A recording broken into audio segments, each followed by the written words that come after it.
उत्तराखंड विधानसभा की केदारनाथ सीट पर होने वाले उपचुनाव में भाजपा ने अपनी पूरी ताकत झोंक दी है। पार्टी ने राज्य सरकार के 5 मंत्रियों को केदारनाथ विधानसभा क्षेत्र के एक मंडल का जिम्मा सौंपा है।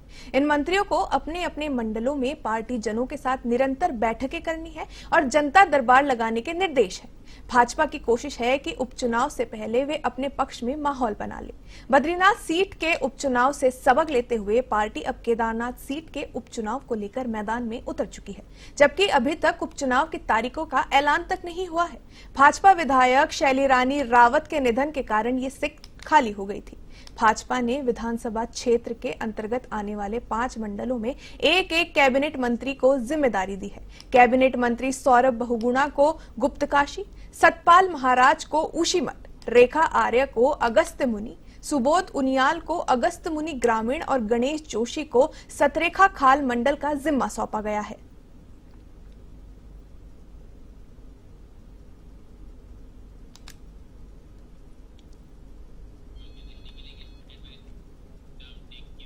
आगे बढ़ते हैं, जहां प्रदेश की बिगड़ती कानून व्यवस्था और महिला अपराध के खिलाफ महिला कांग्रेस ने 21 सितंबर को विरोध प्रदर्शन करने का ऐलान किया है।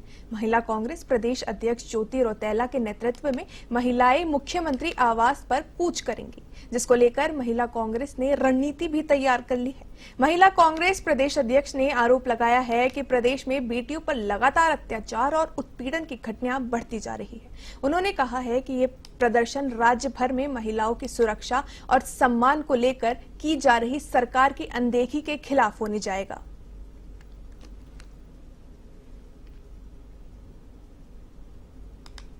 हम लोग मुख्यमंत्री आवास कुछ कर रहे हैं और हमारा जो मुख्य मुद्दा है, जिस तरीके से पूरे प्रदेश में महिलाओं के ऊपर बलात्कार, दुराचार और अत्याचार के केसेस बढ़ रहे हैं, उसके खिलाफ है। आप देखेंगे कि पिछले 2 महीने में आईएसबीटी देहरादून में गैंगरेप हुआ, हरिद्वार गैंगरेप, चंपावत गैंगरेप और चंपावत में एक बलात्कार की और घटना घटी। लालका में जो भाजपा के दुख संघ के अध्यक्ष, जिस तरीके से उन्होंने महिला और उनकी बेटी के साथ जो बलात्कार का केस उन पर दर्ज हुआ है, सल्ट का केस आप लगा लीजिए, तस्लीम बानो का जो रुद्रपुर में केस हुआ, उसके बाद मौलवी ने जो बच्चों के साथ किया, ये तमाम मुद्दे प्रदेश में जिस तरीके से लगातार महिलाओं के ऊपर बलात्कार के केसेस। आगे बढ़ते हैं, जहां उत्तराखंड में इस वर्ष अक्टूबर और नवंबर के मध्य में प्रस्तावित 38वें राष्ट्रीय खेलों की 38 प्रतियोगिताओं के लिए राज्य के 7 शहरों का चयन हो चुका है, लेकिन अभी तक तिथि का चयन होना बाकी है। वहीं सरकार और विभाग की ओर से केंद्रीय खेल मंत्री मनसुख मांडविया और भारतीय ओलंपिक संघ के अध्यक्ष पीटी उषा को भी तैयारियों के संबंध में अवगत करा दिया गया है और राष्ट्रीय खेल कराने में उत्तराखंड पूरी तरीके से तैयार भी दिख रहा है। इसी के साथ ही भारतीय ओलंपिक संघ की ओर से जल्द ही तिथि जारी करने की आश्वासन दिया गया है।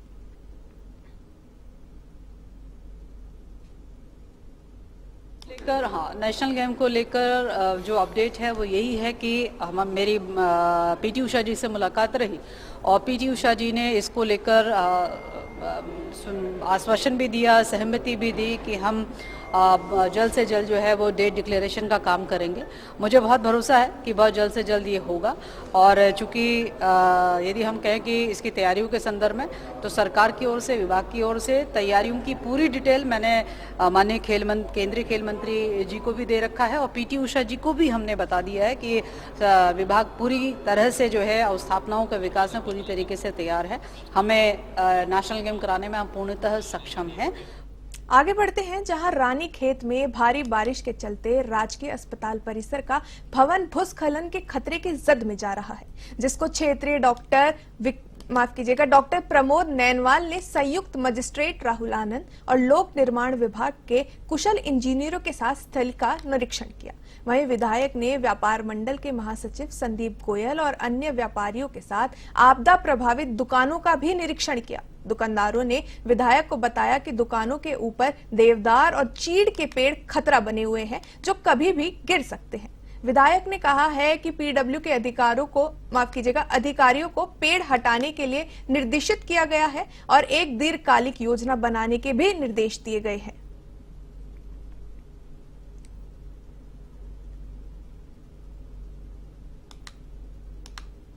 आज यहाँ पर आया, मैंने निरीक्षण किया। यहाँ हमारे जॉइंट मजिस्ट्रेट हैं, उनके साथ अस्पताल का निरीक्षण किया और विभागीय जो अधिकारी हैं जो एस्टिमेट बना रहे हैं इसका, उनको बुला करके वस्तुस्थिति को समझा है। विभागीय अधिकारी जो हमारे पीडब्ल्यूडी के जो इंजीनियर से आए हैं उनको बताया है कि हमको दीर्घकालिक योजना बनानी है। किस प्रकार अगर हम खाली ड्राई दीवारें बनाएंगे तो उनकी चूंकि लाइफ कम होती है और उसमें धंसने की संभावना ज्यादा होती है, तो भी हमारे जॉइंट मजिस्ट्रेट जो यहाँ हैं उनके साथ बैठ करके हमने चर्चा की। हमने कहा इसमें मैक्सिमम प्लम की जो दीवारें हैं वो अगर बनाई जाएंगी तो उससे स्थायित्व रहेगा और ड्रेनेज की भी समुचित व्यवस्था हो जाएगी। और जो यहाँ पर हमारा वेस्ट मटेरियल है यहाँ का, चाहे इंजेक्शन है और जो भी यहाँ का मेडिकल का वेस्ट मटेरियल है, उसके लिए अलग से व्यवस्था बना के पिट की व्यवस्था कर रहे हैं। और आज हमने एक नई व्यवस्था यहाँ दी है, चूंकि यहाँ पर ओपीडी में अगली खबर हल्द्वानी के बिंदु खत्ता से है, जहां बीते कई दिनों से आवारा जानवरों ने आतंक मचा रखा है, जिसके चलते किसानों की फसल बर्बाद हो रही है। जबकि इलाके में अब तक आवारा जानवरों से टकराकर 7 लोगों की मौत हो चुकी है। इसी के चलते लालकुआ तहसील में बिंदु खाता से आए किसानों ने आवारा जानवरों को हाँक कर तहसील परिसर में छोड़ दिया। प्रदर्शनकारी किसानों ने जुलूस निकालकर आवारा मवेशियों को लाकर तहसील परिसर में छोड़ दिया है, जिसके बाद प्रशासन ने उन्हें गौशाला पहुंचाया। इस दौरान प्रदर्शनकारियों ने जल्द ग्रामीण इलाकों से आवारा जानवरों को हटाने की चेतावनी देते हुए कहा है कि अगर इस पे कोई एक्शन नहीं लिया गया तो आने वाला समय और खतरनाक होगा।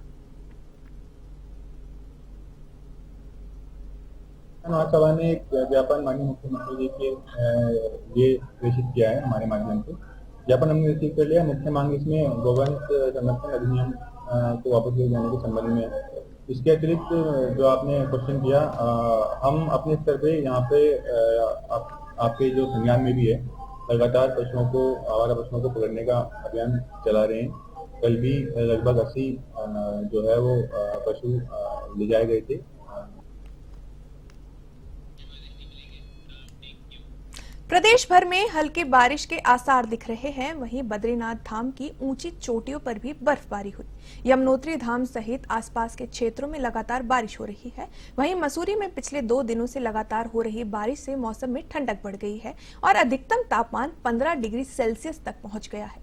मौसम विभाग ने उत्तरकाशी, रुद्रप्रयाग, टिहरी और चमोली में भारी बारिश का येलो अलर्ट जारी किया है और साथ ही ओलावृष्टि की भी संभावना जताई है।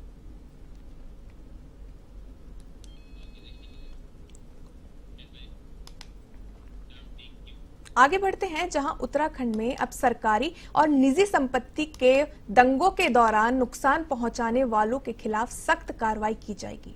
उत्तराखंड में दंगा विरोधी विधेयक को राजभवन से मंजूरी मिल गई है और अब प्रदेश में आंदोलन, दंगे और बंद के दौरान दंगा फसाद करने वाले उपद्रवियों पर नकेल कसी जाएगी। उस कानून के तहत दंगाइयों से सरकारी और निजी संपत्ति को हुए नुकसान की भरपाई उन्हीं से की जाएगी। जो गैरसैंण में हमारा विधानसभा सत्र हुआ तो उसमें जो एक अध्यादेश था उसको हमने पारित किया था और राज्य के अंदर दंगा, प्रदर्शन, आंदोलन, इसके माध्यम से कोई भी व्यक्ति या समूह यदि सार्वजनिक संपत्ति को या निजी संपत्ति को हानि पहुंचाए तो उसकी क्षतिपूर्ति का उसको भरनी पड़ेगी, क्षतिपूर्ति से करनी पड़ेगी। यदि संबंधित विभाग या निजी संपत्ति वाला मालिक उसको उसमें क्लेम करेगा तो।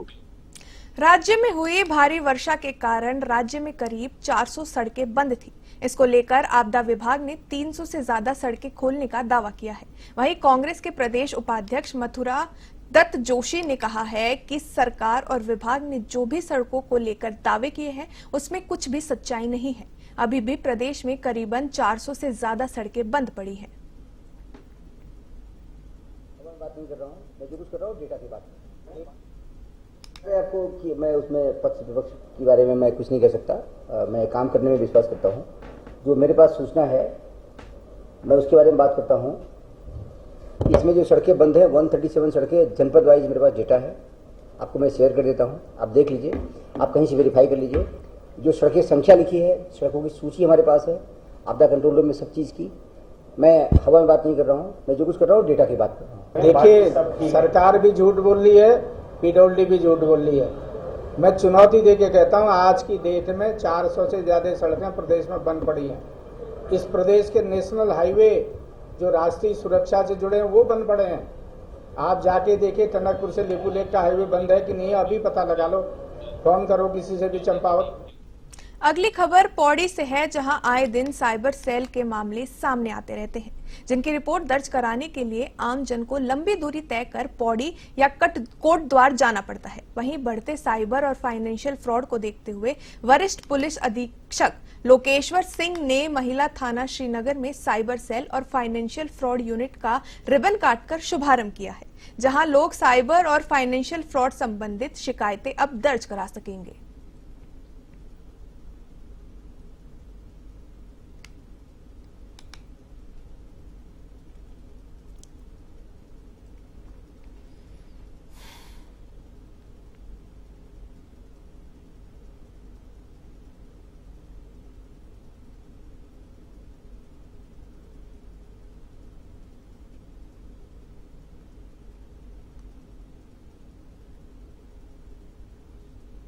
साइबर सेल व फाइनेंशियल फ्रॉड यूनिट का उद्घाटन किया गया है।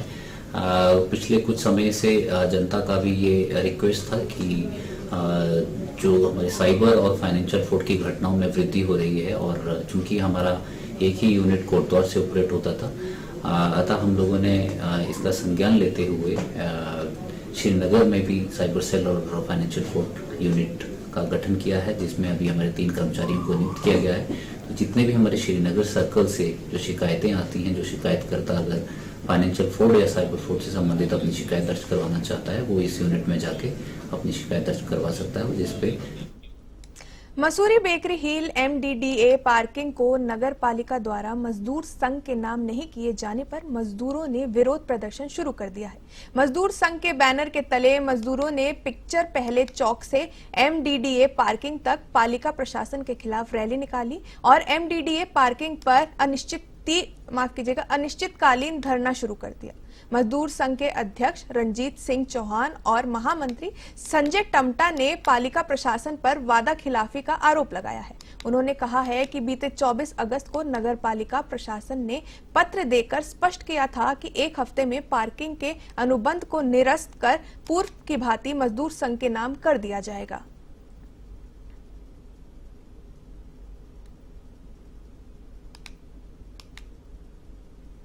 कहते हैं कि आपको जो है 1 हफ्ते में पार्किंग मिल जाएगी सचिन मजदूर संघ के नाम पे, मगर आज कई दिन हो चुके हैं, अभी तक जो है MDDA पार्किंग जो है सचिन मजदूर संघ के नाम नहीं हुई है, जिसमें कि हमें आज मजदूरन जो है यहाँ पे बैठना पड़ा और हम तब तक यहाँ पे बैठे रहेंगे जब तक हमारी मांग पूरी नहीं होती। जब तक MDDA पार्किंग मजदूर संघ सचिव के नाम नहीं होती है तब तक हम यहाँ पे बैठे रहेंगे। हम 1 हफ्ते बाद जाते हैं, उनके कहने पे जाते हैं तो दूसरा बोलते हैं कि आपका जो रजिस्ट्रेशन है, मैंने कहा हमारा रजिस्ट्रेशन से आपको क्या लेना देना, हमारा रजिस्ट्रेशन हर साल होता है।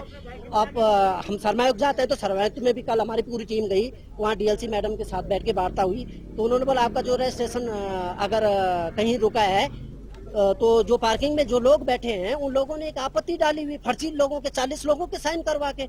जब हम उन फर्जी लोगों के साइन करवाने, जिन लोगों के साइन उन लोगों को लेके गए तो उन्होंने उनके साइन लिए, हस्ताक्षर लिए तो फर्जी पाए गए। तो परसों उनके लिए भी नोटिस है, हमारे लिए भी नोटिस है, आमने सामने जाएंगे, इतने लोग जाएंगे सरमायुक्त में, रोज 44 लोग वो भी सिद्ध करेंगे हम भी। देवभूमि विचार मंच द्वारा लोक मंथन 2024 का आयोजन किया जा रहा है। 3 दिवसीय लोक मंथन का आयोजन 21 से 23 नवंबर तक हैदराबाद में होगा, जिसका उद्घाटन भारत की राष्ट्रपति द्रौपदी मुर्मू करेंगी। लोक मंथन की थीम लोक अवलोकन पर आधारित है। इसके अंतर्गत लोक विचार, लोक व्यवहार तथा लोक व्यवस्था से संबंधित हर विषयों पर चिंतन मंथन किया जाएगा। इसके अलावा सामाजिक समरसता, परिवार प्रबोधन, पर्यावरण संरक्षण, स्वदेशी आचरण तथा नागरिक कर्तव्य आदि विषय लोक मंथन 2024 के केंद्र में रहेंगे। इससे पहले लोक मंथन का प्रथम संस्करण वर्ष 2016, भोपाल में दूसरे वर्ष 2018, रांची में 2022, गुवाहाटी में आयोजित किया गया था।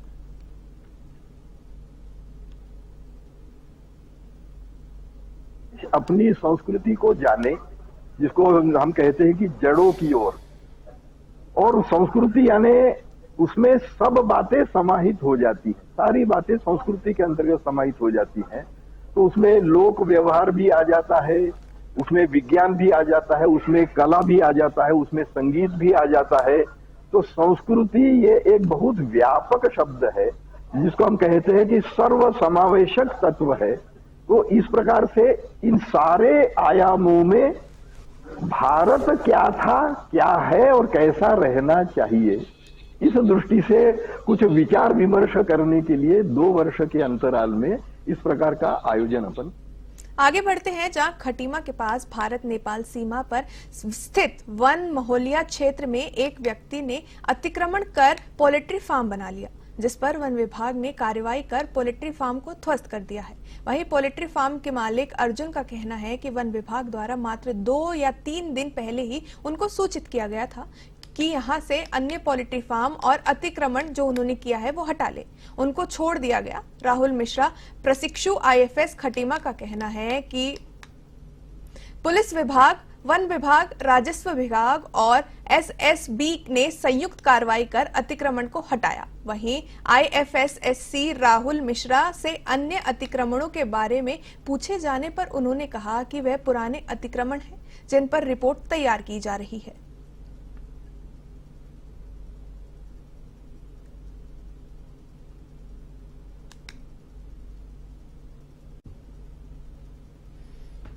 SSB की बॉर्डर आउटपोस्ट है, उसी के सामने किसी के द्वारा अवैध रूप से पोल्ट्री फार्म का निर्माण किया गया है, जो कि फॉरेस्ट डिपार्टमेंट की लैंड है। फॉरेस्ट डिपार्टमेंट ने इनको मुनादी भी की और इनको बाकायदा विधिवत नोटिस भी इनको सर्व किया था, लेकिन इन्होंने आज तक खाली नहीं किया।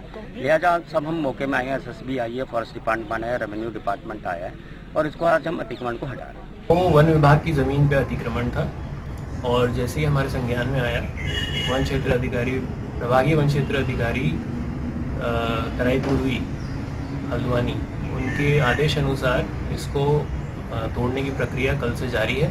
कल 4 बजे से जारी है और इसमें प्रशासन की मदद भी ली है, हमने पुलिस विभाग की मदद भी ली है और SSB की मदद भी ली है और अभी भी ये जारी है। कल देर रात तक जारी रहा है और अभी इसको पूरी तरह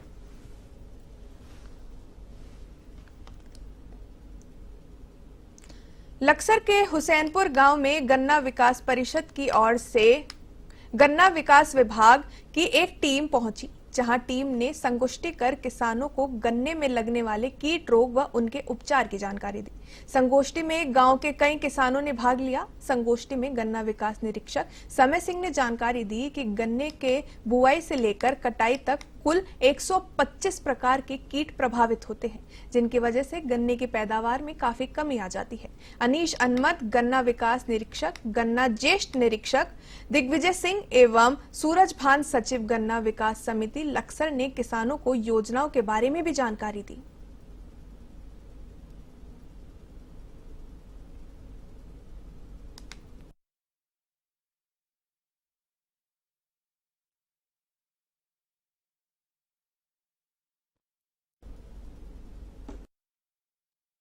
हर गांव-गांव में गोष्ठी कर रहे हैं ताकि उन्नतशील प्रजातियों के बारे में और वैज्ञानिक विधि से गन्ने की खेती के बारे में किसानों को बता सकें, जिससे हमारे किसान भाई कम से कम क्षेत्रफल में अधिक से अधिक पैदावार ले सकें।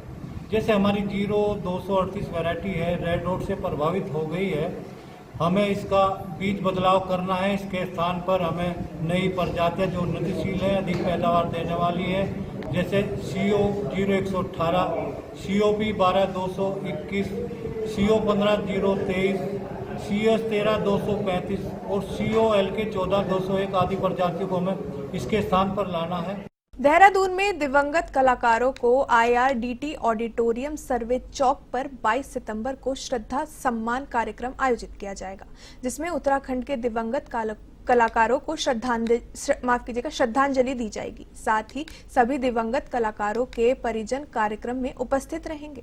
कार्यक्रम में मुख्य अतिथि मुख्यमंत्री पुष्कर सिंह धामी, कैबिनेट मंत्री सुबोध उनियाल व कैबिनेट मंत्री गणेश जोशी को आमंत्रण दिया गया है।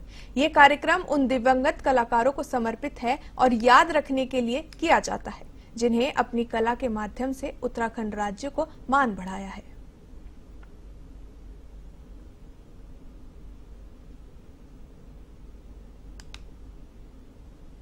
जो है कि 22 सितंबर को जो है कि IRDT ऑडिटोरियम सर्वे चौक में हम पुनः जो है कि ये कार्यक्रम कर रहे हैं और इस पितृपक्ष में उनको याद कर रहे हैं। और हमारा जो संकल्प है कि हम हर साल पितृपक्ष में जो पहला हमारा रविवार पड़ेगा उसमें जो है कि उनको याद करेंगे। उनको याद करना इसलिए जरूरी है कि आज हम जिस संस्कृति पे चल रहे हैं, जिन परंपराओं पे चल रहे हैं, जिन लोक धुनों पे चल रहे हैं, लोकगीतों पे, लोक गाथाओं पे चल रहे हैं, वो बहुत बड़ा हमारे लिए एक खजाना कहेंगे या विरासत छोड़ के गए हैं। और उस विरासत पे आज जो है कि गदरपुर के दुर्गापुर नंबर 1 पॉपुलर के खेत में टुकटुक चालक की लाश मिलने से हड़कंप मच गया। जानकारी के मुताबिक 52 वर्षीय जगदीश सिंह अमरपुरा कोतवाली रुद्रपुर का निवासी था और दिनेशपुर क्षेत्र में ही टुकटुक चलाता था। गुरुवार देर शाम तक घर न लौटने पर परिजनों ने दिनेशपुर थाने में सूचना दी। शुक्रवार को एकाएक लाश मिलने की सूचना से परिजनों में कोहराम मच गया। मामले में परिजन हत्या का आरोप लगा रहे हैं। सूचना के बाद पुलिस क्षेत्र अधिकारी निहारिका तोमर ने प्रथम दृष्टता हत्या की आशंका जताई है। हालांकि फॉरेंसिक जांच के बाद ही कुछ स्पष्ट हो पाएगा।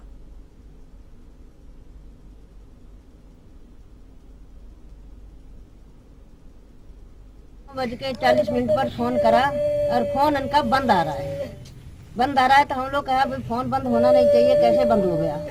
तब इधर उधर पड़ताल करने लगे, सब ढूंढते ढांढते फिर आखिर में हम रात को 1 बजे थाना पहुंचे। यहाँ गदरपुर में आए, दिनेशपुर में आए, यहाँ पर हमने थोड़ा एप्लीकेशन नाम बताया और फिर रुद्रपुर भी बच्चे गए, वहाँ पर भी बताया। वो लोग कह रहे हैं कि दिनेशपुर का मामला है और आप दिनेशपुर जाइए रिपोर्ट करिए। बस वहाँ से पड़ताल करने लग गए। रात को 1 बजे तक घर पे नहीं पहुँचे तो मतलब घर वालों ने यहाँ पे ढूंढना चालू किया हमने, तो सब जगह ढूंढा, नहीं मिले। फिर थाने गए, रिपोर्ट कराई और हम भी घर चले गए। तो अब सुबह आए तो सुबह पता चला कि किसी ने यहाँ पर लाके चाचा को मारा है और सिर पे भी चोट लगी है, सिर पे मारा है, वैसे ही काफी मारा है और मर गया। देखिए, आज सुबह सूचना प्राप्त हुई थी दिनेशपुर में कि यहाँ पर एक व्यक्ति की बॉडी पड़ी मिली है, शव मिला है, जिस पर तत्काल पुलिस फोर्स यहाँ मौके पर पहुंची। जब आसपास पूछताछ की गई तो ये पता चला ये जो व्यक्ति हैं इनका नाम जगदीश सिंह है। ये इनकी उम्र करीब 55 वर्ष है और ये अमरपुर रुद्रपुर के निवासी हैं। ये दिनेशपुर में टुकटुक चलाने का काम करते थे। इनके परिवार के द्वारा बताया गया कि कल रात को टुकटुक अपना यहाँ काम करने के बाद घर नहीं पहुँचे थे और आज सुबह इनकी यहाँ पे बॉडी पड़ी। अगली खबर हल्द्वानी से है, जहां गैस सिलेंडर फटने से एक झोपड़ी जलकर राख हो गई, जिसमें एक महिला भी झुलस गई। महिला को तत्काल सुशीला तिवारी हॉस्पिटल में भर्ती कराया गया है।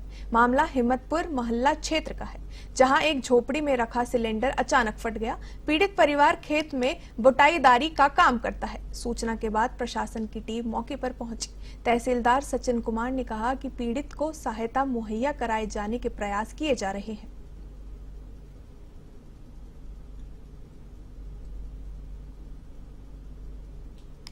हिम्मतपुर मल्ला एक गांव है हमारे यहाँ, वहाँ पर एक झोपड़ी में आग लग गई, जिसके बाद वो आग बढ़ी तो सिलेंडर आग की चपेट में आ गया और वो सिलेंडर ब्लास्ट होने से वहाँ रहने वाली एक महिला को चोट लगी है। जो झोपड़ी थी पूरी तरीके से खाक हो गई है। महिला को अभी सरकारी अस्पताल में सुशीला तिवारी में भर्ती कराया गया है, वहाँ उसका उपचार चल रहा है।